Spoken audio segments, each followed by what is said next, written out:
Muy buenos días, estimados colegas que nos acompañan este día. Bienvenidos al quinto webinar organizado por la Federación Latinoamericana de Endocrinología FELAEN. El evento de hoy lleva por título Riesgo cardiovascular residual de origen lipídico. Me permito presentarme, soy el doctor José Napoleón Alvarado. Les saludo muy cordialmente desde El Salvador. Soy endocrinólogo con estudios de posgrado en la Pontificia Universidad Católica de Chile, jefe del Departamento de Endocrinología y profesor del programa de Medicina Interna del Hospital Militar Central de El Salvador, past presidente de la Asociación Salvadoreña de Endocrinología y miembro actual del directorio de FELAEN. Me voy a permitir mencionar algunos aspectos relevantes de la sesión. Mantendremos apagadas las cámaras y micrófonos. Daremos lugar a preguntas recibidas con anticipación que enviaron en el momento de registro.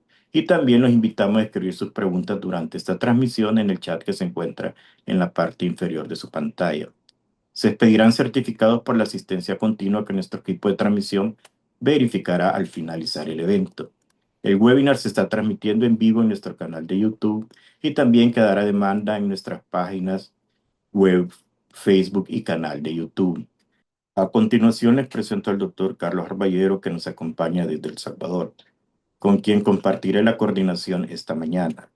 El doctor Carlos José Alballero es internista endocrinólogo, graduado de la Universidad Evangélica de El Salvador, con estudios de endocrinología en el Instituto Nacional de Ciencias Médicas y Nutrición, Salvador Subirán. Past presidente de la Federación Centroamericana y del Caribe de Endocrinología y Metabolismo, delegado de ALAD para El Salvador, revisor de la revista de ALAD, es presidente de la Asociación Salvadoreña de Endocrinología, Diabetes y Nutrición y miembro honorario de la Sociedad Dominicana de Endocrinología y Nutrición. Dejo con ustedes al doctor Carlos Alballero para que nos haga la presentación del doctor Yulino Castillo, que nos acompaña desde la República Dominicana. Bienvenidos. Muy buenos días a todos. Muchas gracias, doctora Alvarado, por su amable presentación. Yo también los saludo desde la República de El Salvador. Para mí es un placer y un honor presentar al doctor Yulino Castillo. El doctor Yulino Castillo es médico internista, endocrinólogo, jefe y coordinador del posgrado de endocrinología del Hospital Dr. Salvador Gautier en República Dominicana, declarado padre y maestro de la endocrinología en República Dominicana y reconocido conferencista a nivel de toda Latinoamérica. Al finalizar su presentación, daremos paso a la sesión de preguntas y respuestas. Bienvenido, doctor Yulino Castillo. Muchas gracias por estar esta mañana con nosotros. Muy buenos días. Soy el doctor Yulino Castillo, médico internista y endocrinólogo de Santo Domingo, República Dominicana. Y para mí ciertamente es motivo de honor, de alegría, de privilegio el poder compartir con tantos profesores, amigos y compañeros de toda la región latinoamericana en este evento que ha organizado FELAEN para todos nosotros. Nos vamos a divertir. En la mañana de hoy voy a hablar sobre el riesgo cardiovascular residual de origen lipídico. Y voy a empezar diciendo que existe un riesgo residual de enfermedad cardiovascular aterosclerótica a pesar de la terapia con estatinas. Ocurre que las estatinas reducen eventos cardiovasculares, pero persiste un riesgo residual sustancial más allá de la simple reducción del colesterol LDL. Si vemos el porcentaje de eventos cardiovasculares, las estatinas conducen a una reducción de estos eventos del orden de un 20 a un 40%. Quiere decir entonces que existe un riesgo residual, es decir, un riesgo que persiste a pesar de la terapia con estatinas, que es del orden de un 60 a un 80%. Por lo tanto, este riesgo cardiovascular residual persiste a pesar de una reducción efectiva del colesterol LDL.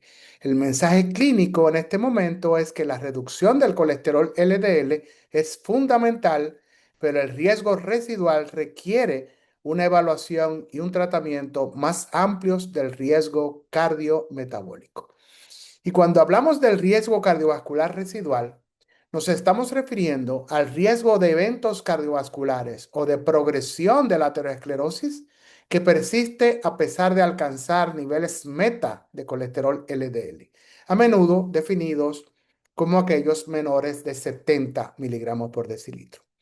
Pero ¿acaso una definición un poco más ampliada del riesgo cardiovascular residual es aquella que plantea que este es el riesgo de eventos cardiovasculares que persiste a pesar de tratamiento óptimo para factores de riesgo tradicionales, incluyendo el colesterol LDL, pero también la tensión arterial y las concentraciones de glucosa en plasma?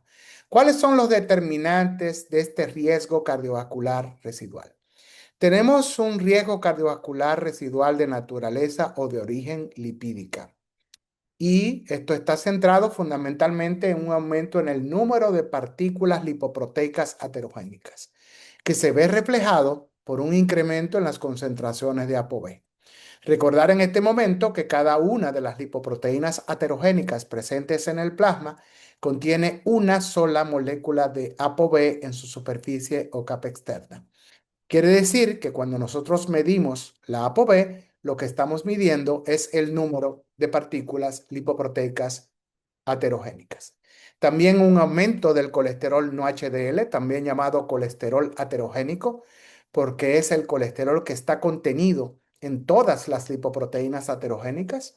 La llamada dislipidemia aterogénica, un conjunto de alteraciones lipídicas y lipoproteicas conformado por un aumento en la concentración de triglicéridos tanto en ayunas como postprandial, un aumento de las lipoproteínas remanentes ricas en triglicéridos y del colesterol remanente, que es el colesterol que está contenido en las lipoproteínas ricas en triglicéridos. Disminución de la fracción ateroprotectora de las lipoproteínas, representada en las lipoproteínas de alta densidad o HDL. Disminución del componente apoproteico fundamental de las HDL, que es la apoproteína A1, y la presencia de LDL pequeñas y densas. Un incremento en la concentración de la lipoproteína A minúscula, un aumento en las concentraciones circulantes de la apoproteína C3 y de la proteína relacionada o parecida a la angiopoyetina en su isoforma 3 y en su isoforma 4, o ANGPTL3 y ANGPTL4, un incremento de la fosfolipasa A2 asociada a lipoproteínas, LDL electronegativas, HDL disfuncionales y la variabilidad lipídica visita a visita. Pero también dentro de estos determinantes del riesgo cardiovascular residual se encuentra el riesgo residual tradicional de naturaleza o de origen no lipídica, como la hipertensión arterial, el tabaquismo, la diabetes mellitus, la obesidad, en particular la obesidad visceral, la vida sedentaria, el consumo de una dieta aterogénica y obviamente la historia familiar de enfermedad cardiovascular aterosclerótica, en particular de aquella que se presenta de manera prematura. Pero también riesgo residual metabólico, que incluye la resistencia a la acción de la insulina, el síndrome metabólico, la MASLD, las siglas en inglés de enfermedad hepática esteatóxica asociada a disfunción metabólica, incremento en la actividad del sistema nervioso simpático y de la endotelina 1, aumento de la homocisteína, hiperuricemia, la presencia de grasa epicárdica o perivascular y alteraciones en adipoquinas, en adipocinas producidas por el tejido adiposo, como un incremento en la lectina, en la resistina, pero también en una disminución de la adiponectina o del factor de crecimiento de fibroblastos 21, por solo mencionar algunos de ellos. Hay un riesgo residual trombótico que está ejemplificado sobre la base de un incremento en la concentración del fibrinógeno, un aumento de factores de coagulación como el 5, el 7, el 8, el 11 activado, el factor de von Willebrand, el incremento del factor tisular que es procoagulante porque activa la vía extrínseca de la coagulación, aumento del dímero D, incremento de la trombomodulina, de la trombina, de los fragmentos F1 y F2 de la protrombina, un aumento del fibrinopéptido A y una activación, adhesión, agregación y aumento del tamaño de las plaquetas. Pero también alteraciones en la fibrinolisis, que se expresan como un incremento del inhibidor del activador del plasminógeno tipo 1 o PAI1, del activador del plasminógeno tisular, del SUPAR, es decir, del receptor soluble, del activador del plasminógeno tipo uroquinasa, de una proteína llamada proteína yuccional asociada con enfermedad de las arterias coronarias y con el complejo plasmina alfa 2 antiplasmina. Pero fíjense que también hay un riesgo residual de naturaleza inflamatoria, evidenciado por un incremento en las concentraciones de la proteína C reactiva altamente sensible, un desbalance de las citoquinas con incremento de citoquinas proinflamatorias como interleuquina 1 beta, interleuquina 6, factor de necrosis tumoral alfa, disminución de aquellas que son antiinflamatorias como la interleuquina 10, aumento de moléculas que median la adhesión de los monocitos circulantes a la superficie endotelial como la selectina E o como la ICAN1 y la BCAN1, disfunción del endotelio vascular, amiloide sérico A, el ligando del CD40, conteo incrementado de leucocitos y el inflamasoma NLRP3, pero también más de otros 200 factores de riesgo putativos que han sido descritos. Señalar en ese contexto y en este momento que hay factores nuevos o emergentes que contribuyen con el riesgo cardiovascular residual y que al parecer toman relevancia capital.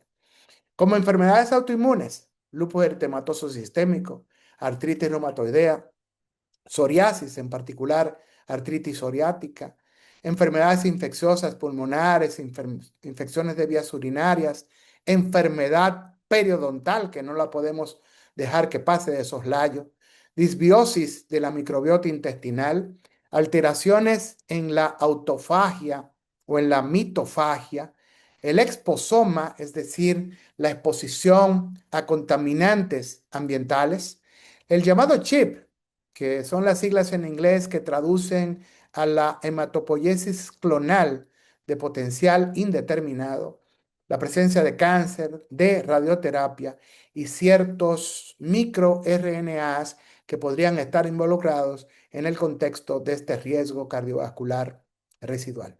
Pero quiero centrarme en las 4 explicaciones potenciales del riesgo cardiovascular residual de origen lipídico, a pesar de la terapia con una estatina, que me parecen que toman particular relevancia para nuestra práctica clínica.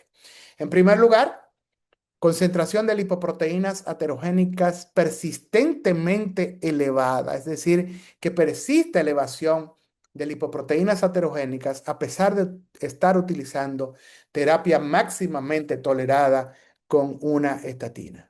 Y esto lo vemos evidenciado porque en estos casos existe una discordancia entre el nivel del colesterol LDL y la ApoB. Es decir, podemos tener en estos pacientes el colesterol LDL en meta y sin embargo tener una persistencia de un incremento en las concentraciones de ApoB, es decir, tener colesterol LDL en meta y la ApoB elevada y no en meta, lo cual nos está diciendo que hay una persistencia de lipoproteínas aterogénicas elevadas en la circulación sanguínea.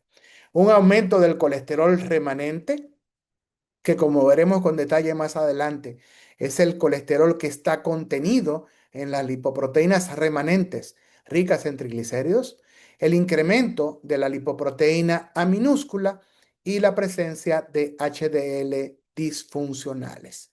¿Qué es el colesterol en remanentes o llamado colesterol remanente? Como decíamos, es el colesterol que está contenido en un subconjunto de lipoproteínas ricas en triglicéridos que llamamos remanentes. En el estado no en ayuno, esto está representado por los remanentes de kilomicrones, por las VLDL o lipoproteínas de muy baja densidad y por las IDL o lipoproteínas de densidad intermedia.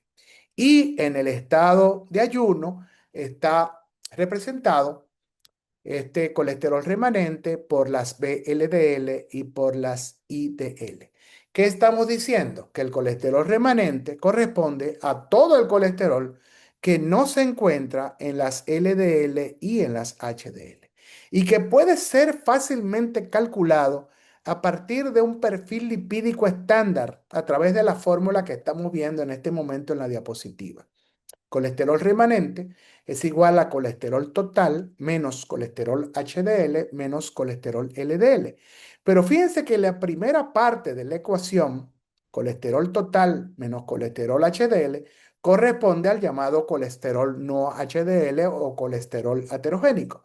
Por lo tanto, de manera más simple o más sencilla, colesterol remanente es igual a colesterol no HDL menos colesterol LDL. Sin embargo, les quiero señalar en este momento que si nosotros calculamos el colesterol remanente utilizando el colesterol LDL en dicho cálculo, que provenga o que proviene de la fórmula de Friedewald, cuando nosotros despejemos la ecuación, nos va a dar triglicéridos entre 5. Por lo tanto, no tiene sentido que hagamos esto. Y esto quiere decir que cuando calculemos el colesterol remanente, tenemos que utilizar el colesterol LDL medido de manera directa por el laboratorio o calculado a través de la ecuación de Martin Hopkins o de Samson, Institutos Nacionales de la Salud. Diagnóstico del riesgo residual lipídico de enfermedad cardiovascular aterosclerótica. Entonces, incremento del colesterol remanente, que obviamente, como es el colesterol contenido en las lipoproteínas ricas en triglicéridos, correlaciona con un aumento en la concentración de triglicéridos, aumento del colesterol de LDL, que incluye el colesterol de la lipoproteína minúscula, y un incremento del número de partículas de LPA o aumento de la masa total de la lipoproteína A minúscula. Ocurre que estas son mediciones individuales, es decir, analitos que cuantifican los efectos de partículas individuales. Pero también tenemos mediciones integradas, es decir, analitos que integran los efectos aterogénicos combinados de múltiples especies de partículas, como un incremento del ApoB, que como ya hemos dicho y lo refrendamos en este momento, se traduce esto en el número total de partículas lipoproteicas causando enfermedad cardiovascular aterosclerótica y por un aumento del colesterol no HDL, que es el contenido total, como ya decíamos, de colesterol causando enfermedad cardiovascular aterosclerótica. Por eso se le ha llamado al colesterol no HDL colesterol aterogénico. En la práctica clínica utilizamos tres marcadores de riesgo aterogénico. El colesterol LDL, que es la masa, el contenido de colesterol en las LDL, y no es necesariamente equivalente al número de estas partículas, ya que la composición de las LDL es variable. Y de los tres que vamos a mencionar, es el menos preciso de estos tres biomarcadores de riesgo. El colesterol HDL, que es el colesterol, como decíamos, contenido en todas las lipoproteínas aterogénicas, es mejor que el colesterol LDL como un marcador de riesgo aterogénico. Sin embargo, no es una medida del número de las lipoproteínas aterogénicas. Para eso tenemos la ApoB, porque la ApoB, como ya hemos dicho, representa el número total de lipoproteínas aterogénicas, más del 90% de las cuales corresponden a partículas de LDL. Es generalmente la ApoB el marcador más preciso del riesgo atribuible a las lipoproteínas que contienen ApoB y refleja mejor el riesgo residual en pacientes tratados con estatinas. Pero dado que las lipoproteínas que contienen ApoB difieren en su potencial aterogénico, entonces la ApoB total no puede ser el marcador de riesgo óptimo. Me explico. Las VLDL partícula a partícula son 4 veces más aterogénicas que las LDL. Y la lipoproteína A chica partícula a partícula es 6 veces más aterogénica que la LDL. Por lo tanto, recientemente se ha propuesto un marcador de riesgo que integra la información sobre la ApoB, sobre los triglicéridos y sobre la lipoproteína chica en una sola métrica llamada ApoB ponderada por riesgo.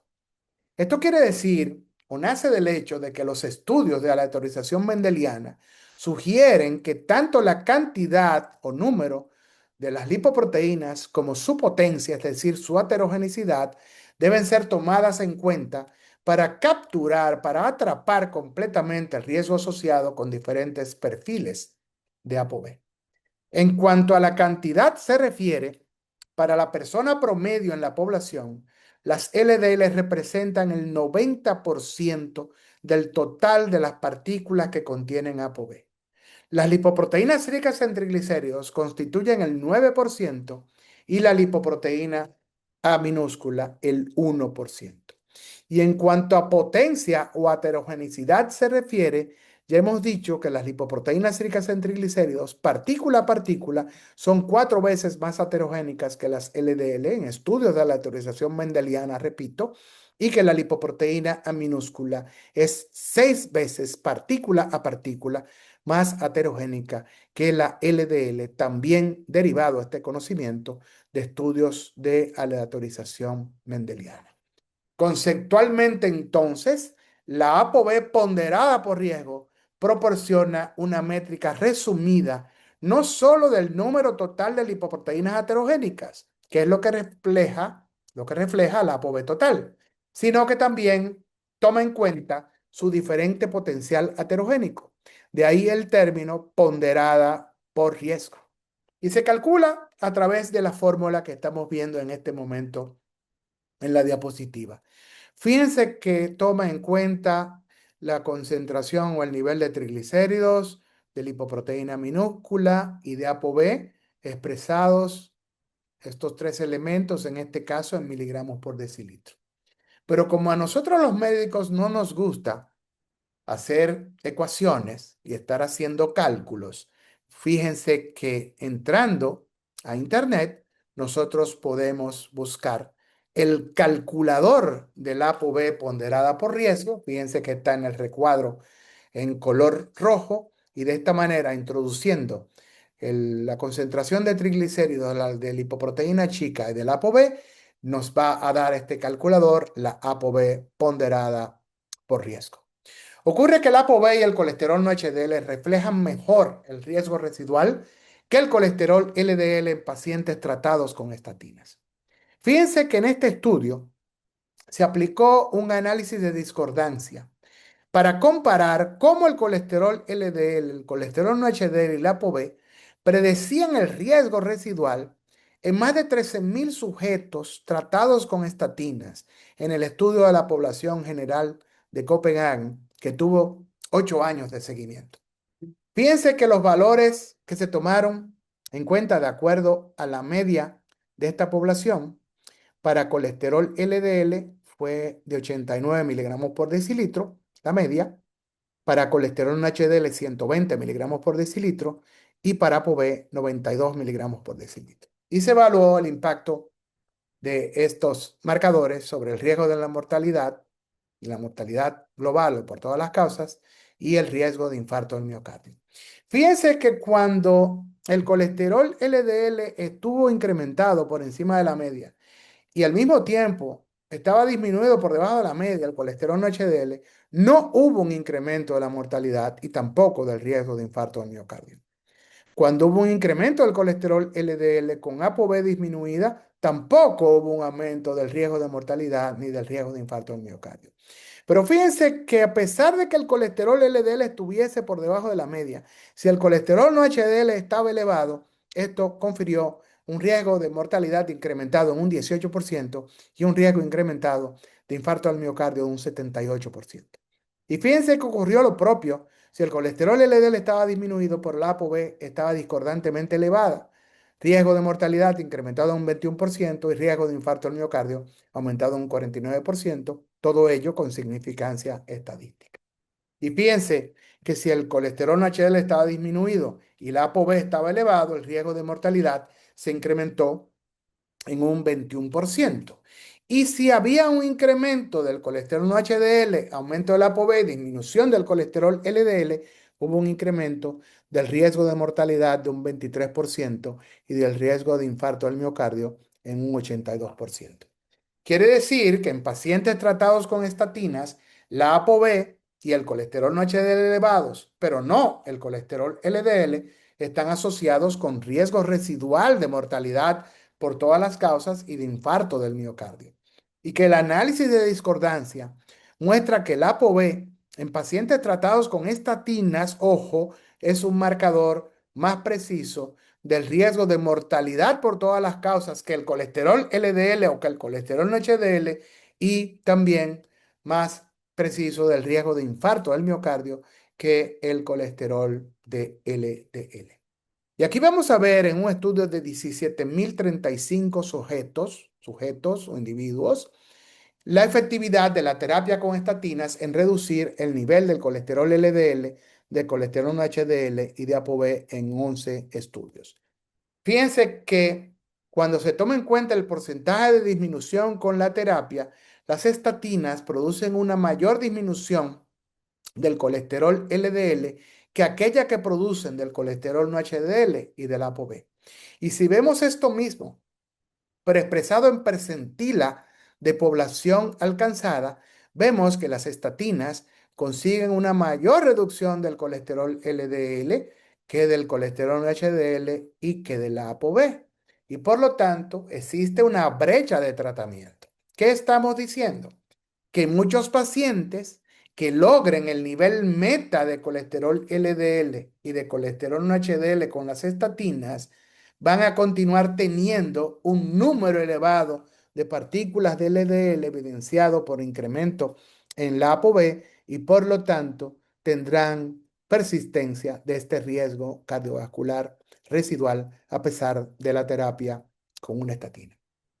¿Cuál es el enfoque terapéutico del riesgo cardiovascular residual de origen lipídico? Obviamente la dieta toma particular relevancia en ese sentido.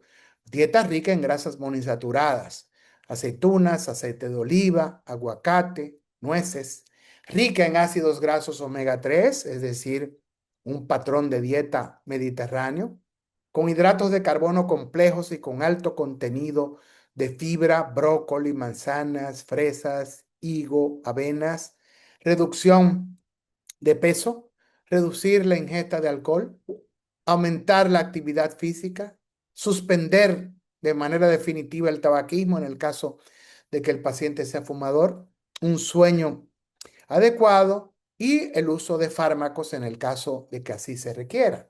¿Qué otro fármaco hipolipemiante vamos a agregar a la terapia con una estatina para disminuir el riesgo cardiovascular residual de origen lipídico?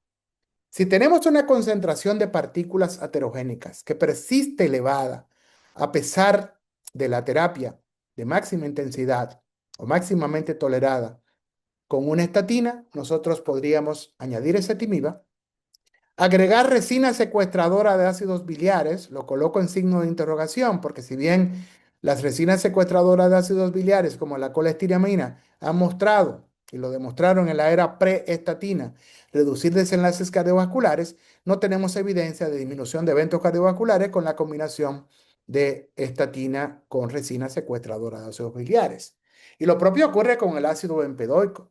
Recordar que en el estudio Clear Outcomes, el ácido bempedoico en pacientes intolerantes a las estatinas se tradujo en una disminución de desenlaces cardiovasculares, del MACE de 4 puntos y del MACE de 3 puntos. Sin embargo, con la combinación de estatina con ácido bempedoico, nosotros no tenemos evidencia de reducción de desenlaces. Agregar un inhibidor de la PCSK9, estamos hablando de los anticuerpos monoclonales contra la PCSK9 como evolocumab y alirocumab.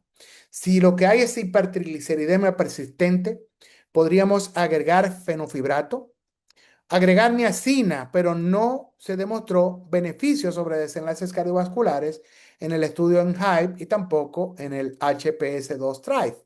Por lo tanto, eliminamos a la niacina de la ecuación. Agregar ácidos grasos omega 3, es decir, la combinación de EPA-DHA, de ácido eicosapentenoico con docosahexaenoico, no demostró beneficios sobre desenlaces dicha combinación en el estudio STRENGTH, por lo tanto también la eliminamos de la ecuación, y agregar la forma purificada del eicosapentenoico que se denomina icosapento de etilo. Fíjense que en el estudio IMPROVE-IT, la combinación de ezetimiba simvastatina versus simvastatina sin ezetimiba redujo eventos cardiovasculares. Es decir, ezetimiba simvastatina redujo eventos cardiovasculares en comparación con la simvastatina sola. El desenlace primario en este estudio fue muerte cardiovascular, infarto del miocardio, angina inestable documentada requiriendo rehospitalización, revascularización coronaria de más de 30 días o ACV. Fíjense que se siguieron 18.144 pacientes por 7 años. Y en esta gráfica de Kaplan-Meier se demuestra que ezetimiba simvastatina fue superior a simvastatina sola a los términos de reducir el desenlace primario, con una reducción absoluta de riesgo de un 2% para un NNT, un número de pacientes que se necesita tratar para reducir un evento, de 50. Aquí les muestro los estudios aleatorizados, doble ciego, controlados con placebo, de desenlaces cardiovasculares utilizando anticuerpos monoclonales contra la PCSK9 en pacientes que estaban recibiendo una estatina. Me estoy refiriendo al Fourier con evolocumab, al Odyssey Outcomes con alirocumab y al Vesalius recientemente publicado, el Vesalius CB, en el New England Journal of Medicine en enero de este año 2026, también con evolocumab. Señalar que el número de pacientes estudiados en cada uno de estos 3 trials fue superior a los 12.000. Miren, 27.000 para el Fourier, más de 18.000 para el Odyssey, más de 12.000 para Vesalius. Fíjense que tanto en el Fourier como en el Odyssey, los pacientes tenían enfermedad cardiovascular aterosclerótica, en el primero con colesterol LDL mayor o igual a 70, y en el segundo estudio, que acabo de mencionar, síndrome coronario agudo, con colesterol LDL mayor o igual a 70 miligramos por decilitro, o colesterol no HDL mayor o igual a 100, o ApoB mayor o igual a 80 miligramos por decilitro. Se muestra en la diapositiva las dosis de estos agentes que se utilizó en el estudio, y fíjense que tanto el desenlace primario, se muestra al pie de la diapositiva, como el MACE de 3 puntos, el compuesto formado por muerte cardiovascular, infarto del miocardio no fatal y ACV no fatal, se redujeron de manera estadísticamente significativa. Y el del Vesalius tuvo la particularidad de que los pacientes tenían aterosclerosis o diabetes, pero no tenían historia de infarto al miocardio o de ACV. Y todos tenían un colesterol LDL mayor o igual a 90. Y fíjense que el desenlace primario, que fue un mes de 4 puntos, y el desenlace también primario o coprimario del mes de 3 puntos se redujeron de manera estadísticamente significativa en un 19% y en un 25% respectivamente. En el ACOR-Lipid, la combinación de simvastatina con fenofibrato redujo desenlaces cardiovasculares en el subgrupo preespecificado de sujetos que tenían triglicéridos altos y colesterol HDL bajo, en comparación con simvastatina más placebo. Fíjense que en la cohorte total del estudio, como se sabe, la combinación de simvastatina más fenofibrato no redujo eventos. Pero fíjense que en aquellos que no tenían dislipidemia heterogénica, que representaban el 82% de los individuos en el estudio, que por lo tanto, al no tener dislipidemia heterogénica, no requerían de terapia con un fibrato, pues ocurrió lo propio, no hubo reducción de desenlaces. Sin embargo, en aquellos individuos con dislipidemia heterogénica, y fue un grupo preespecificado que tenían triglicéridos por encima o iguales a 204 miligramos por decilitro y colesterol HDL menor o igual a 34 miligramos por decilitro, simvastatina más fenofibrato en comparación con simvastatina sola se tradujo en una reducción de un 31% del desenlace del mes de 3 puntos de eventos cardiovasculares mayores. Y miren la reducción absoluta de riesgo, 4,95% para un NNT más que excelente de tan solo 20. En el estudio Reduced hubo reducción de desenlaces cardiovasculares con el icosapento de etilo, la forma de EPA pura o de EPA puro, más estatina. Más de 8.000 individuos en terapia con una estatina. Todos tenían triglicéridos mayores o igual a 150 miligramos por decilitro. Enfermedad cardiovascular aterosclerótica establecida en el 71% de los pacientes o diabetes con al menos un factor de riesgo. Lo siguieron a 4,9 años. Fíjense el desenlace primario, el mes de 5 puntos. Muerte cardiovascular, infarto del miocardio, ACV, revascularización coronaria, angina inestable. La gráfica de Kaplan-Meier es más que evidente. Icosapento de etilo en comparación con placebo redujo el desenlace primario en el orden de un 25%, reducción relativa de riesgo de un 25%, pero fíjense que la reducción absoluta de riesgo fue de 4,8% para un NNT excelente de 21. Y el desenlace secundario clave, que fue el mes de 3 puntos, como lo conocemos, la reducción relativa de riesgo a favor de icosapento de etilo fue para este desenlace de un 26% y el NNT fue de 28. Volvieron las metas en las guías recientemente publicadas conjuntas del Colegio Americano de Cardiología y de la Asociación Americana del Corazón. Volvieron las metas para colesterol LDL, para colesterol no HDL y también se incluyeron metas para ApoB.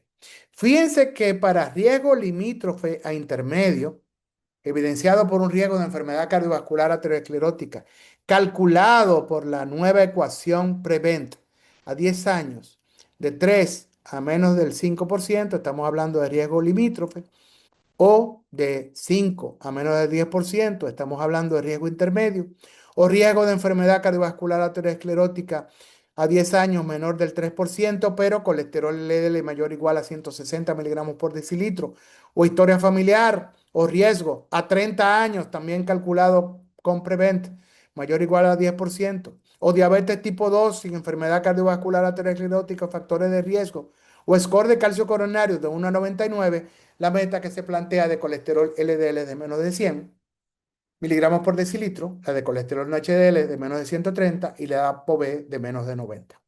Riesgo alto, evidenciado por aquellos individuos con riesgo de enfermedad cardiovascular aterosclerótica a 10 años mayores del 10%, o diabetes tipo 2 con factores de riesgo, o enfermedad cardiovascular, o enfermedad, eh, más bien hipercolesterolemia familiar heterocigota sin enfermedad cardiovascular, o score de calcio coronario mayor o igual a 100 hasta 999 unidades Agaston, o calcio coronario incidental moderado severo. Aquí la meta de menos de 70 miligramos por decilitro para colesterol LDL, de menos de 100 para colesterol HDL y menos de 70 para ApoB. Y riesgo muy alto, obviamente, enfermedad cardiovascular aterosclerótica o score de calcio coronario mayor o igual a 1000 unidades Agaston, meta de colesterol LDL menor de 55, de colesterol HDL menos de 85 y de ApoB menos de 55 miligramos por decilitro.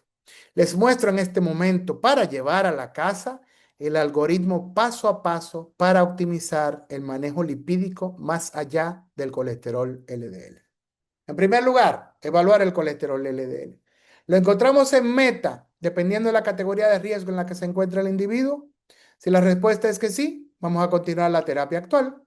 Si la respuesta es que no está en meta, intensificar la estatina en el caso que no se haya hecho. Y si aún así no logramos la meta, añadir ezetimiba o ácido bempedoico y o inhibidor de la PCSK9. Evaluar en segundo lugar el colesterol no HDL y la ApoB. Si el colesterol HDL y la ApoB están discordantemente altos en comparación con el colesterol LDL, es decir, he conseguido la meta de colesterol LDL, pero no tengo la meta de colesterol no HDL ni de ApoB, entonces, si la respuesta es que no, vamos a continuar la terapia actual, pero si la respuesta es que sí, es decir, que están discordantemente altas, optimizamos la terapia con estatina y si con ello no logramos la meta, añadir ezetimiba, inhibidor de la PCSK9, y o ácido bempedoico. En tercer lugar, evaluar triglicéridos y colesterol remanente.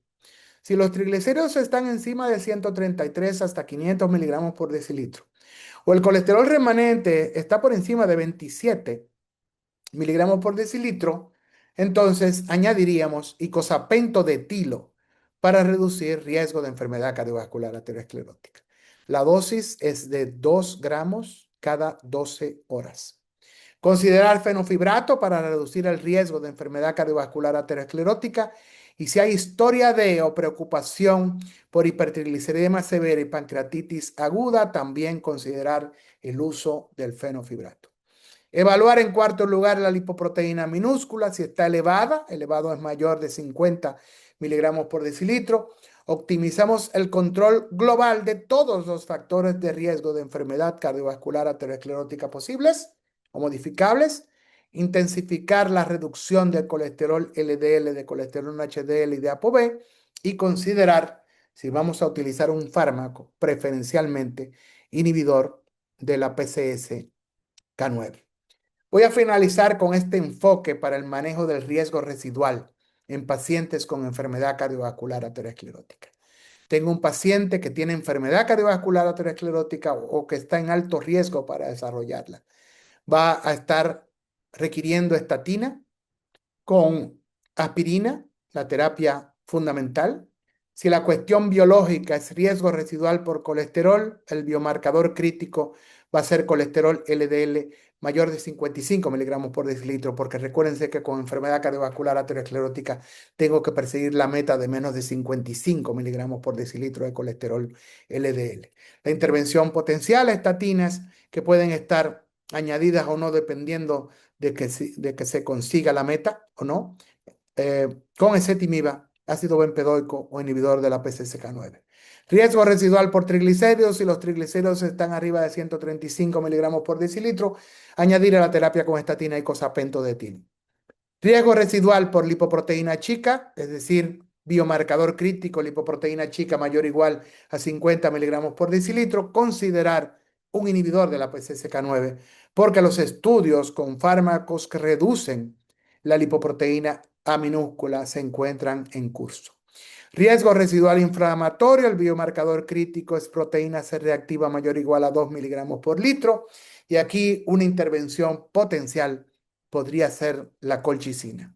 Riesgo residual trombótico: no hay un único biomarcador, pero si el paciente tiene enfermedad polivascular, podríamos utilizar terapia antiplaquetaria dual o inhibición de la vía dual con rivaroxaban 2.5 miligramos 2 veces al día, combinado con un antiplaquetario. Riesgo residual por diabetes: independientemente de la hemoglobina A1C, utilizar agonista receptor del GLP-1 como semaglutida, dulaglutida o liraglutida, utilizar tirzepatida en su lugar, o un inhibidor del cotransportador sodio-glucosa 2. De hecho, la combinación de un agonista al receptor de GLP-1, de los que mencionamos, o de tirzepatida con un inhibidor del SGLT2, pues tiene particular relevancia, reduciendo, como sabemos, desenlaces cardiorrenales. Riesgo residual por peso: índice de masa corporal mayor de 27 kilogramos sobre metro cuadrado como biomarcador crítico, y aquí utilizar para la reducción de peso junto con modificación intensiva del estilo de vida, dieta, ejercicio, tirzepatida y semaglutida. Espero que hayan disfrutado tanto como yo el discurrir de esta conversación. Muchísimas gracias por la gentileza exquisita de su atención.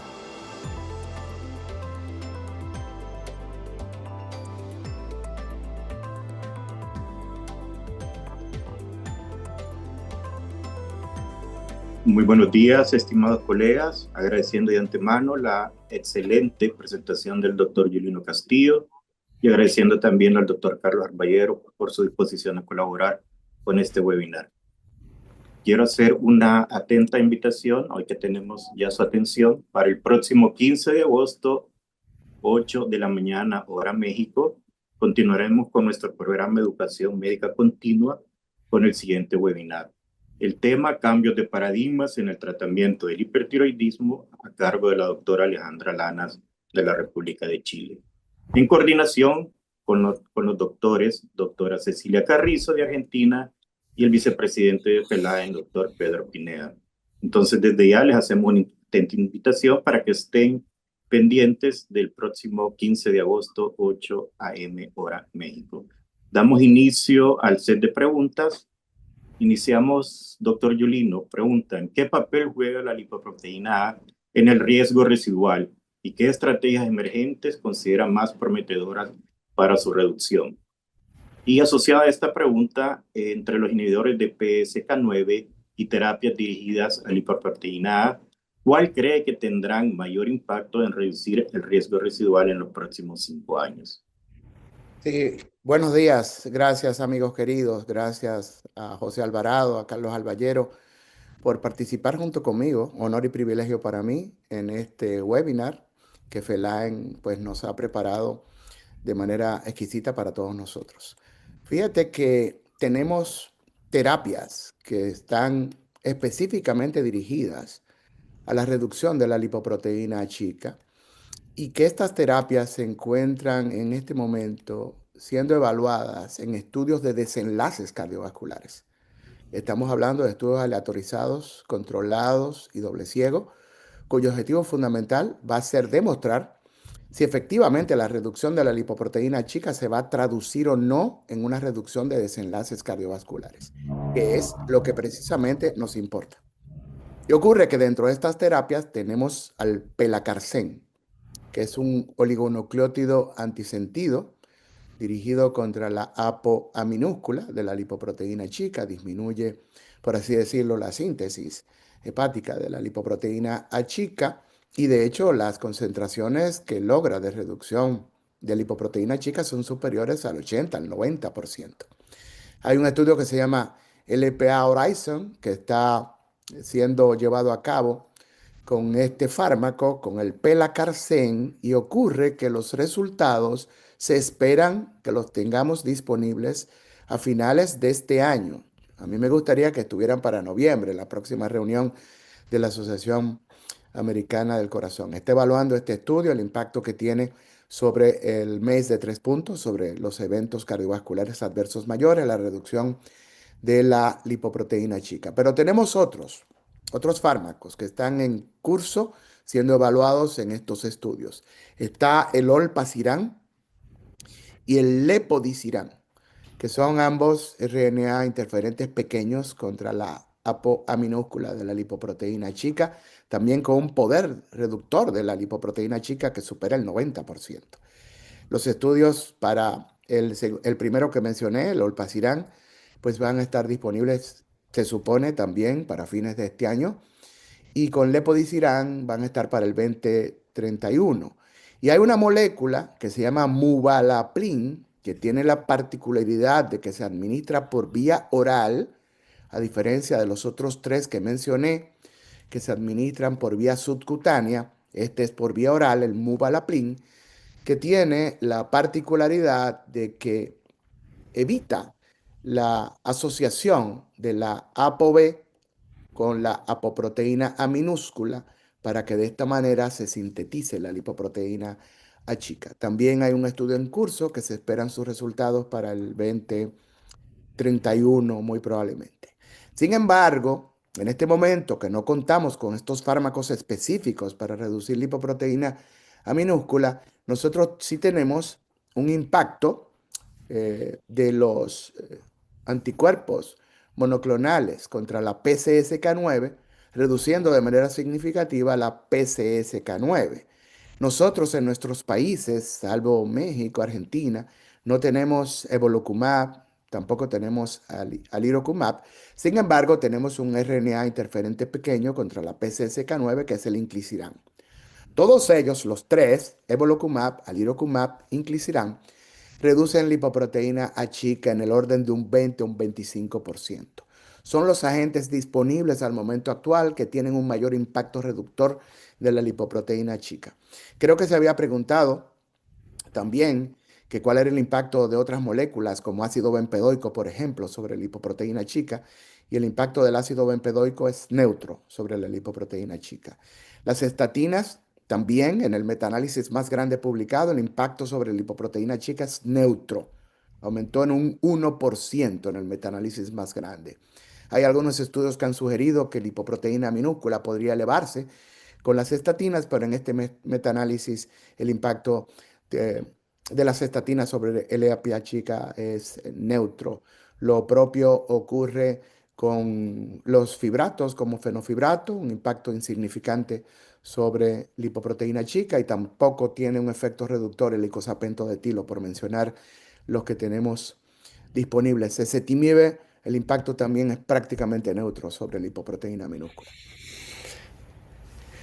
Gracias por la respuesta, doctor Yulino Castillo. Saludos a todos, buenos días. Un Napo abrazo. también. Hay otra pregunta que dice cuál es el efecto de la terapia de reemplazo estrogénico en los remanentes lipídicos y su impacto en el riesgo cardiovascular en mujeres posmenopáusicas. Fíjate que esa pregunta es muy interesante porque hemos aprendido a través de los años que los estrógenos, en particular los estrógenos administrados por vía oral como terapia de reemplazo hormonal, al aumentar la síntesis hepática de las VLDL o lipoproteínas de muy baja densidad, aumentarían la concentración de triglicéridos. Entonces pensaríamos, bueno, pues entonces eso se podría traducir en un aumento en las concentraciones del colesterol remanente, del colesterol contenido en las lipoproteínas ricas en triglicéridos. Y ocurre que de manera paradójica lo que ha ocurrido, valga la redundancia, es que con la terapia de reemplazo estrogénica se ha visto una reducción del colesterol remanente. Se ha visto una reducción del colesterol de VLDL, el colesterol contenido en las VLDL. Y esto se explica por el hecho de que la terapia de reemplazo hormonal, en particular la estrogénica, tendría un impacto benéfico sobre la resistencia a la acción de la insulina. Y esto se traduciría en una disminución del flujo de ácidos grasos libres al hígado y con ello disminución del ensamblaje de las VLDL. Y también los estrógenos, como es sabido, aumentan a la alza, producen upregulation, como dicen los norteamericanos, de los receptores para LDL. Esto quiere decir que por esta vía habría un incremento no solamente de la depuración de las LDL, sino también un incremento de la depuración de los remanentes de lipoproteínas ricas en triglicéridos. Obviamente el impacto en particular sobre desenlaces cardiovasculares debido con la terapia estrogénica o la terapia de reemplazo hormonal en la posmenopausia, debido a el uso de la terapia de reemplazo y debido a la reducción o modificación benéfica de los remanentes de lipoproteínas ricas en triglicéridos, esto es algo que no ha sido propiamente evaluado. Y de hecho, no se recomienda que utilicemos la terapia de reemplazo hormonal como tratamiento de las alteraciones lipídicas que ocurren en la menopausia. Recordar que si utilizamos terapia de reemplazo con los estrógenos administrados em, por vía transdérmica, ahí el impacto sobre el perfil lipídico es prácticamente neutro, por lo que sabemos del efecto de primer paso hepático con las terapias por vía oral. Excelente. Tenemos otra pregunta, Yulino, de la doctora Teresa de Jesús Torres. ¿Cuál es el papel del índice triglicéridos HDL en el cálculo del riesgo residual y su implicación o aplicación en la clínica? Bueno, el índice o la relación triglicéridos sobre colesterol HDL es un índice que se ha venido utilizando desde hace mucho tiempo. Tiene la particularidad de que refleja un estado de encontrarse incrementado, refleja un estado de resistencia a la acción de la insulina. También de encontrarse incrementado, refleja la presencia en la circulación sanguínea de un número elevado de LDL pequeñas y densas, que como sabemos son altamente heterogénicas y se encuentran elevadas en número en la circulación sanguínea. El índice ha sido estudiado, hay un metaanálisis, si mal no recuerdo, de varios miles de pacientes en que evaluó el impacto de este índice elevado sobre mortalidad cardiovascular y sobre desenlaces cardiovasculares, y a mayor índice de mayor relación triglicéridos sobre colesterol HDL, mayor ocurrencia de desenlaces cardiovasculares. Tal vez el problema radica en el hecho de que no tenemos un punto de corte único para hablar de cuándo encontrarlo elevado. Se ha planteado que en población general un punto de corte podría ser que estuviera por encima de 1,31, pero en pacientes diabéticos se ha planteado que sea de 2,5. Otros han planteado que sea de 3. Otros han planteado que sea de 2,5 también. Entonces no tenemos un punto de corte. Y la evidencia científica y el pensamiento de la comunidad científica internacional al momento actual se ha ido más para el colesterol remanente, para el colesterol contenido en las lipoproteínas ricas en triglicéridos y sus remanentes. Ahí hay una cantidad tremenda de estudios publicados en ese sentido que han demostrado que una elevación del colesterol remanente se traduce en un aumento del riesgo cardiovascular residual, que es el caso que nos ocupa. Recordar en este momento que se calcula muy fácilmente el colesterol remanente. Colesterol no HDL menos colesterol LDL. Recordar que el colesterol no HDL se calcula colesterol total menos colesterol HDL. ¿Cuándo lo encontramos alto? ¿Cuándo decimos que está alto el colesterol remanente? En ayunas, por encima de 30 miligramos por decilitro. Hay quienes han dicho 27, hay quienes han dicho 24. El consenso tal vez está más a favor de 30. Y en muestras no en ayunas, el punto de corte para considerarlo elevado es 35 miligramos por decilitro. Sin embargo, si se fijan en el transcurrir de mi participación en la mañana de hoy, yo planteé en el algoritmo que les mostraba para tratar desde el punto de vista lipídico el colesterol remanente, el punto de corte que utilicé por la referencia bibliográfica que utilicé en ese momento para colesterol remanente fue de 27. Dije 27 miligramos por decilitro. Dije, si los triglicéridos están arriba de 133 hasta 500 miligramos por decilitro y el colesterol remanente está arriba de 27, a pesar de la terapia con estatinas, entonces agregar icosapento de etilo. Y eso es una recomendación que prácticamente está sustentada en las guías de práctica clínica publicadas recientemente. Bueno, gracias por la respuesta. El doctor Carlos Arturo Cárdenas pregunta que si tiene alguna utilidad evaluar el incremento de la reactividad vascular coronaria para la evaluación de riesgo cardiovascular. Sí, obviamente el tener un aumento de la reactividad vascular se va a traducir en un incremento del riesgo cardiovascular, no solamente de eventos cardiovasculares adversos mayores, el mes de 3 puntos o el mes ampliado de 4 o 5 puntos. También guarda relación con mortalidad de naturaleza cardiovascular y con mortalidad por todas las causas. Sin embargo, yo pienso que desde el punto de vista clínico, en nuestros consultorios, en nuestro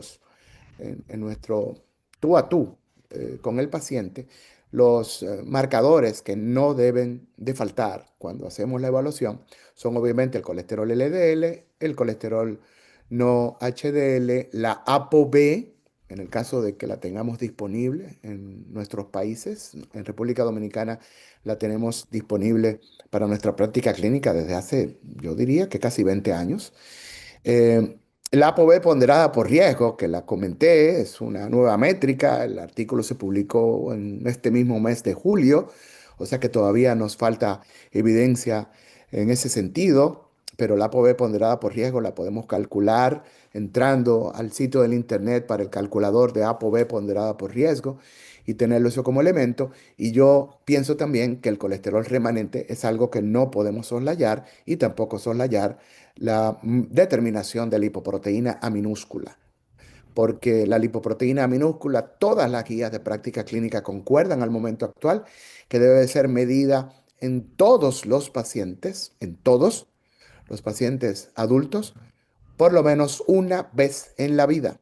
Y si las terapias que están en curso demuestran la reducción, entonces vamos a perseguir metas de lipoproteína chica. ¿Cuáles serían esas metas? Pues ahora mismo no sabemos. Obviamente elevada en más de 50 miligramos por decilitro, que es lo mismo que más de 125 nanomoles por litro. de elevación para considerar elevada la lipoproteína minúscula. Vamos a ver qué nos deparan los estudios para ver si también vamos a tener que incluir como meta a la lipoproteína A minúscula. Bueno, creo que con ese tu último comentario respondiste a la pregunta de la doctora Cherezade Asbun de República Dominicana, que preguntaba: ¿en el futuro estaremos persiguiendo metas para lipoproteína A? Creo que ya pues quedó más que explícitamente contestada la pregunta. Otra pregunta, doctor Juliano Castillo: ¿cómo evalúa la integración del concepto de riesgo residual lipídico en las guías europeas y americanas más recientes? Bueno, las dos guías toman en cuenta el riesgo cardiovascular residual de origen lipídico. Yo pienso que los europeos adelantaron a los norteamericanos, a las guías norteamericanas en ese sentido. Fíjense que las guías europeas ya nos estaban planteando metas desde hace tiempo para ApoB, para colesterol no HDL, no establecieron metas para colesterol remanente, tampoco lo hicieron las guías norteamericanas recientemente publicadas en junio de este año, pero fíjate que hay un elemento curioso que llama la atención. Las guías previas del Colegio Americano de Cardiología y de la Asociación Americana del Corazón habían eliminado las metas lipídicas y ahora fueron reintroducidas. Y reintroducen como metas, vamos a decir, primaria y coprimaria, al colesterol LDL y al colesterol no HDL, e introducen la meta de ApoB como una alternativa. Y eso nos está diciendo que le están poniendo más énfasis que lo que estaba ocurriendo previamente al número de partículas lipoproteicas heterogénicas. Un comentario que quiero hacer a manera personal de las metas de ApoB que plantean las guías del Colegio Americano de Cardiología y de la Asociación Americana del Corazón. Yo pienso que están por encima de lo que deberían estar en términos numéricos. Me explico. Yo pienso que en el individuo que está en muy alto riesgo, cuya meta de colesterol LDL es de menos de 55 miligramos por decilitro, y plantean las guías norteamericanas que la meta también sea de ApoB de menos de 55 miligramos por decilitro, pienso que la meta de ApoB está un poco alta. Debería ser 49 o 50 miligramos por decilitro, porque estudios en población norteamericana han demostrado que la percentila de colesterol de ApoB que corresponde a un colesterol LDL de 55 no es 55, sino 49 miligramos por decilitro. Para la colesterol LDL en la meta en alto riesgo de menos de 70 miligramos por decilitro, que plantean que la meta de ApoB también sea de menos de 70 miligramos por decilitro, es de fácil recordación, pero la percentila poblacional para ApoB que corresponde en población norteamericana, repito, con data del NHANES, del, del estudio NHANES, pues no es 70, sino que es 60 miligramos por decilitro. Es decir, que si yo tengo un colesterol LDL meta de menos de 70 miligramos por decilitro y la ApoB está en 70 miligramos por decilitro, no estoy en meta de ApoB. Debo de buscar menos de 60 miligramos por decilitro y estarían discordantes. Me está diciendo que hay un número incrementado de lipoproteínas heterogénicas. Y, y un elemento entonces para tener en cuenta es esto, que tenemos evidencia publicada de lo que yo estoy diciendo. Ok, perfecto. Bueno, muchísimas gracias, Yulino, por tu brillante participación. Gracias, Napoleón. Gracias a FELAEN por la invitación a participar en este evento. Y les recordamos que el próximo evento será el día 25 de agosto, ¿verdad, Napo? Exacto, 15 de agosto. 15 de agosto, 15 ok. de agosto. Bueno, Bueno, un saludo a todos y muy buenos días. un honor para mí. Un abrazo grande, hermanos queridos. Bye bye. Bueno, excelente. Gracias, Yulino, Chao. nuevamente Bye por bye. tu magistral conferencia, y gracias a FELAEN por tomarnos en cuenta y contribuir a la educación médica continua. Gracias. Bye bye.